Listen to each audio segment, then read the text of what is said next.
আজি আমি কোচ রাজবংশী জনগোষ্ঠীর কারণে এটা কলা দিবস হিসাবে আমি প্রতি বছরে 28 আগস্ট দিনটো আমি পালন করে আহিছো। কারণ 1949 চনৰ 28 আগষ্টত যি আমাৰ কমতাপুৰ বা কামতা ৰাজ্য কোচ ৰাজ্য, এই কোচ ৰাজ্যখনৰ শেষৰ ৰজা শেষৰ মহাৰজা জগদীপেন্দ্ৰ নাৰায়ণ ভূপ বাহাদুৰৰ লগত ভাৰত চৰকাৰৰ সেই সময়ত ডমিনিয়ন গভৰ্ণমেণ্ট ভাৰত চৰকাৰৰ আমাৰ কি চৰ্দাৰ বল্লভভাই পেটেল জৱাহৰলাল নেহৰুৰ নেতৃত্বত এখন চুক্তি হৈছিল। সেই চুক্তিখনৰ নাম হৈছে মাৰ্জাৰ চুক্তি। এই মাৰ্জাৰ চুক্তিৰ জৰিয়তে আমাৰ ৰাজ্যখনক সম্পূৰ্ণৰূপে ভাৰতবৰ্ষৰ আচলতে ভাৰতবৰ্ষৰ লগত সামিল কৰা হৈছিল। আৰু এই 1949 চনৰ আগত বা 1947 চনৰ পিছলৈকে আমাৰ এই কমতাপুৰ ৰাজ্যখন কিন্তু স্বাধীন মানে কোচ ৰাজ্যখন স্বাধীন ৰূপে আছিল।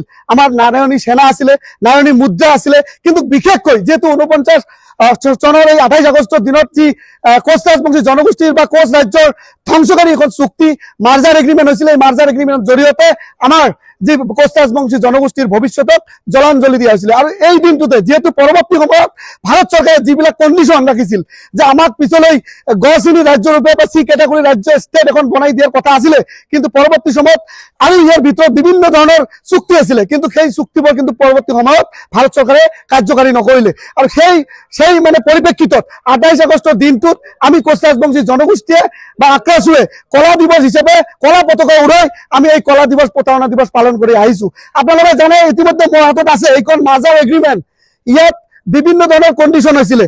আমাৰ মহাৰাজাই যিবিলাক মন্দিৰৰ যেনেকুৱা ধৰক দেৱত্বৰ ভূমি বুলি কৈছিলে, এই সময়ত দেৱত্বৰ ভূমিবিলাক ট্ৰাষ্ট বনোৱাৰ কথা আছিলে, আমাৰ চি কেটেগৰীৰ এখন ষ্টেট বনাই দিয়াৰ কথা আছিলে। সংবিধানৰ 2 আৰু 3 আৰ্টিকেলৰ জৰিয়তে আমাক চি কেটেগৰীৰ ষ্টেট বনাই দিয়াৰ কথা আছিলে। কিন্তু ভাৰত চৰকাৰে সেই সময়ত কংগ্ৰেছ গভৰ্ণমেণ্টে আমাক চক্ৰান্ত কৰি কমতাপুৰ বা কোচ ৰাজ্যখনক বিভিন্ন আমাৰ অংগছেদ কৰি বিভিন্ন ৰাজ্যৰ লগত চামিল কৰি দিলে। আৰু কোচবিহাৰ ষ্টেটখনক কোচবিহাৰ নামটোক কোচবিহাৰ এখন সাধাৰণ জিলা হিচাপে পশ্চিমবংগলৈ চামিল কৰিলে। গতিকে এই অতিকৈ দুৰ্ভাগ্যজনক। আৰু অনাগত দিনত আমি ভাৰত চৰকাৰক সকীয়াই দিব বিচাৰিছো, যদি অতি সোনকালে আচলতে আলোচনাৰ মাধ্যমত আহি চি কেটেগৰীত যি আমাৰ মাৰ্জাৰ এগ্ৰিমেণ্ট আছে, এই মাৰ্জাৰ এগ্ৰিমেণ্টখন কাৰ্যকাৰী কৰিব লাগে। আৰু যদি কাৰ্যকাৰী নকৰে অনাগত দিনত কিন্তু আমি গণতান্ত্ৰিক প্ৰচেষ্টাৰে কিন্তু আমি আন্দোলন কাৰ্যসূচী গ্ৰহণ কৰি আছো। যদি আমাৰ যদি কিন্তু আমি যদি খং কৰোঁ, তেতিয়াহ'লে কিন্তু অগণতান্ত্ৰিক কাৰ্যসূচীও কিন্তু হাতত ল'বলৈ বাধ্য হ'ম। তেতিয়া কিন্তু চৰকাৰে পস্তাব লাগিব। আমি মৰিবলৈও ভয় নকৰোঁ, আমি জাতিৰ কাৰণে আমাৰ দেশৰ কাৰণে কিন্তু আমি জীৱন দিবলৈ কিন্তু গুলি খাবলৈ কিন্তু ভয় নকৰোঁ। আপোনালোকৰ জৰিয়তে ভাৰত চৰকাৰক সকীয়াই দিছো।